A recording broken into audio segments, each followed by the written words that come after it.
Aujourd'hui ironique et grotesque qu'un ancien président, à l'occurrence Joseph Kabila Kabange, arrivé au pouvoir dans la suite des événements de la rébellion de l'AFDEL, en tant que marionnette d'une force étrangère occupante, se présente aujourd'hui en moraliste défenseur de la démocratie, après avoir passé 18 ans au pouvoir, dont des années supplémentaires obtenues par glissement. Vous ne voyez pas que c'est de la manipulation politique?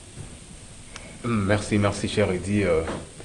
En fait, je réponds d'abord à Maître Eric.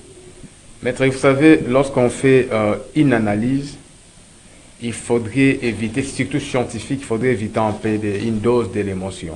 Je crois que ici, nous ne parlons pas de deux individus, mais du Congo de la RDC. La RDC est agressée.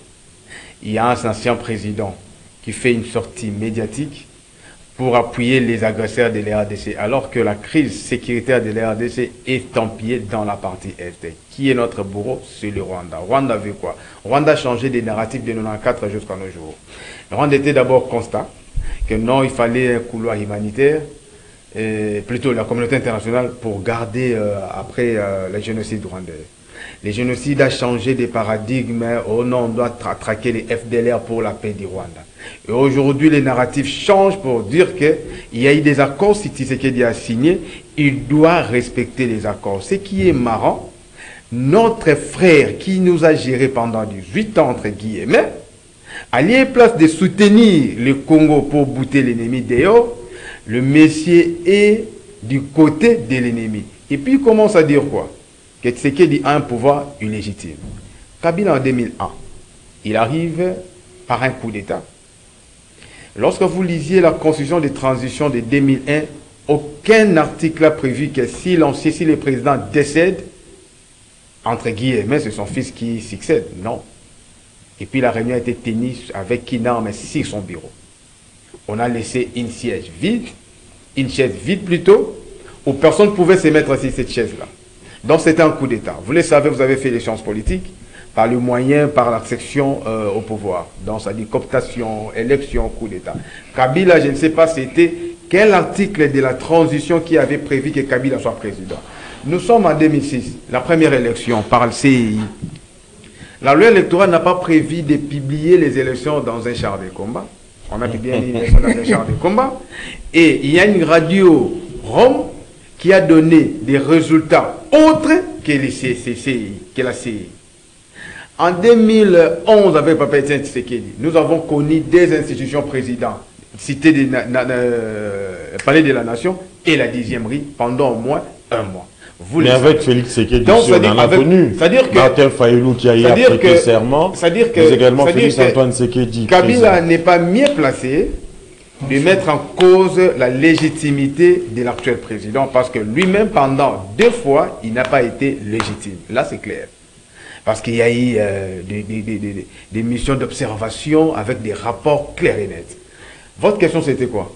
C'était par rapport à Joseph Kabila, qui a su gérer le pays pendant au moins 18 ans, mais aujourd'hui, il donne des leçons, alors qu'il n'a pas pu résoudre certains problèmes. La sortie, Kabila, c'est d'abord quelqu'un qui est aisé. Alors, s'il faudrait décrypter son silence, moi je pense que c'est un silence bien calculé, c'est vraiment fait à dessein. C'est quelqu'un qui parle. Lorsque vous êtes dans sa zone de confort, il parle, il est bavard.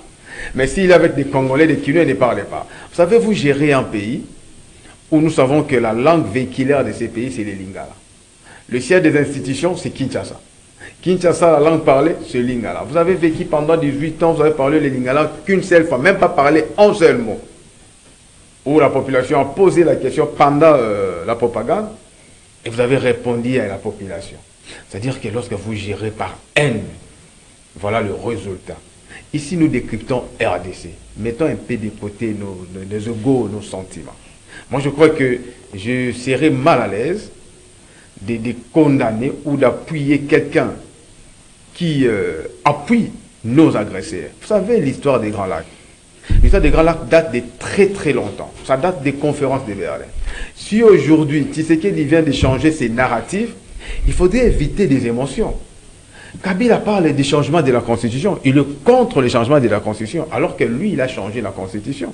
Il n'a même pas modifié, il a changé la Constitution. Oh. Parce que Kabila a révisé la Constitution. Kabila n'a pas changé la Constitution. Non, plutôt, il a touché les articles verrouillés de la Constitution. Parce que dans la Constitution, il y a des articles qui parlent du durée du mandat. Kabila fait 7 ans, alors qu'on a un mandat de 5 ans. Il a changé la Constitution? La Constitution parle du durée de 5 ans. Alors, Kabila devrait faire 5 ans. est-ce qu'il a touché la Constitution? Il a touché la durée du mandat. Non, il n'a pas touché, la Constitution n'a pas changé. Mais il a modifié cette Constitution, n'est-ce pas? Oh. Il n'a pas modifié. À quel moment ça fait 55 ans? Il a modifié la Constitution. Et Tshisekedi, dans ses discours, il n'a jamais dit « je changerai la Constitution, mais je vais modifier la Constitution ». Il a parlé de la modification. Tshisekedi? Oui, il n'a pas dit le changement. Tshisekedi n'a pas parlé du changement. Non. C'est plutôt le mot changement qu'il a parlé. Tshisekedi n'a pas parlé, il a parlé de la modification et de la... Non, attendez. C'était d'abord à Kisangani, sa première sortie. Oui. Il a dit « moi, je vous propose un changement et une modification parce que. Tshisekedi n'a pas utilisé le mot changement.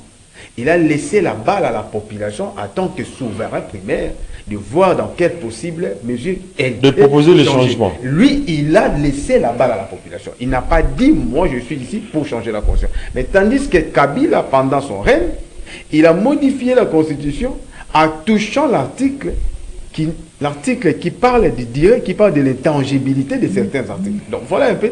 Il n'est pas là pour donner des leçons. Moi je crois que Kabila, si il était enfin politique comme on le prétend, il devrait s'aligner derrière l'actuel président pour dire à l'M23, voilà, moi j'ai à gérer, je connais vos déshydratants, ce n'est pas intéressant de demander tout ce que vous demandez en tant que pays souverain. Nous sommes un pays souverain, vous ne pouvez pas nous demander... Très bien. N'est-ce pas? Maître ce Rick, que l'M23 fait, c'est illégal. Et Kabila pouvait quand même s'arranger derrière la RDC et non derrière les agresseurs. Maître Rick, je reviens à vous.